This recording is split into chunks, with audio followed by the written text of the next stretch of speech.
नमस्कार लाडक्या बहिणींनो, तुमच्यासाठी एक मुख्यमंत्री माझी लाडकी बहीण योजनेतील ज्या काही पात्र लाभार्थी महिला आहेत त्यांच्यासाठी आता ई-केवायसी अनिवार्य करण्यात आलेली आहे। आता ई-केवायसी कशी करायची याची सुद्धा माहिती या व्हिडिओमध्ये तुम्हाला शेवटी देणार आहे। आता महाराष्ट्र शासनाच्या महिला व बालविकास विभागाअंतर्गतचा हा परिपत्रक आहे। आता 18 सप्टेंबर 2025 रोजी या ठिकाणी राज्यातील महिलांच्या आर्थिक स्वातंत्र्यासाठी आणि त्यांच्या आरोग्य पोषणात सुधारणा करण्यासाठी कुटुंबातील त्यांची निर्णायक भूमिका मजबूत करण्यासाठी महाराष्ट्र राज्यात मुख्यमंत्री माझी लाडकी बहीण योजनेची प्रभावी अंमलबजावणी करण्यात येत आहे। आता सदर योजनेअंतर्गत ज्या काही पात्र लाभार्थी महिला आहेत त्यांना या ठिकाणी थेट लाभ हस्तांतरणाद्वारे या ठिकाणी आर्थिक लाभांची रक्कम या ठिकाणी जमा करण्यात येणार आहे।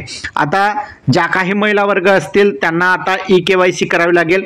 यासाठी राज्य सरकारने परिपत्रक काढलेलं आहे, ज्यामध्ये मुख्यमंत्री माझी लाडकी बहीण योजनेची महिलांची पडताळणी आणि प्रमाणीकरण करण्यासाठी ई-केवायसी माध्यमातून आधार ऑथेंटिकेशन करण्यास राज्य सरकारने मान्यता दिलेली आहे। आता ई-केवायसी करण्यासाठी तुम्हाला ladkibaheen.maharashtra.gov.in च्या वेबसाईटवर जाऊन तुम्ही ई-केवायसी करू शकता।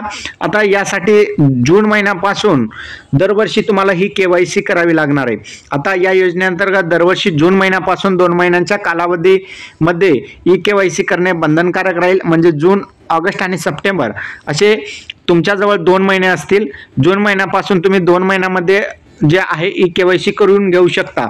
आता राज्य सरकारने हा परिपत्रक आता सप्टेंबर महिन्यामध्ये काढल्यामुळे आता पुढील 2 महिन्यामध्ये तुम्हाला जे आहेत या वर्षीची केवायसी करावी लागेल। आणि जर आता पुढच्या वर्षी बघितलं तर तुम्हाला जून महिन्यापासून तुम्हाला 2 महिन्यांच्या कालावधीमध्ये ई-केवायसी करावी लागेल। म्हणजे आता तुम्हाला दरवर्षी ई-केवायसी करणे गरजेचे असणार आहे, बंधनकारक राहणार आहे। आता यामध्ये लाभार्थ्यांची लाडकी बहीण योजनेअंतर्गत वेबसाईट सुद्धा देण्यात आलेली आहे। आता या वेबसाईटवर तुम्हाला जायचं आहे, त्या ठिकाणी ई-केवायसीचा बॅनर तुम्हाला दाखवला जाईल आणि त्या बॅनरवर तुम्हाला क्लिक करायचं आहे। त्यानंतर ई-केवायसी फॉर्म उघडेल। त्यानंतर लाभार्थ्यांचा आधार कार्ड व पडताळणी कॅप्चा जो असेल तो टाकायचा आहे। आधार प्रमाणीकरणासाठी संमती दर्शवून सेंड OTP या बटनावर तुम्हाला क्लिक करायचं आहे। त्यानंतर पुढील तुम्हाला जे आहे ई-केवायसी आधीच पूर्ण झालेली आहे की नाही ते तपासले जाईल। जर ई-केवायसी पूर्ण झालेली असेल त्या ठिकाणी तुम्हाला मेसेज येईल, पॉपअप उघडेल, होय झालेली आहे, आधीच झालेली आहे। जर नसेल तर तुम्हाला आधार क्रमांक लाभार्थ्यांच्या मंजूर यादीत आहे की नाही ते तपासलं जाईल। त्यानंतर या ठिकाणी आधारच्या माध्यमातून मोबाईलवर एक OTP पाठवला जाईल आणि तो OTP तुम्हाला सबमिट करायचा आहे।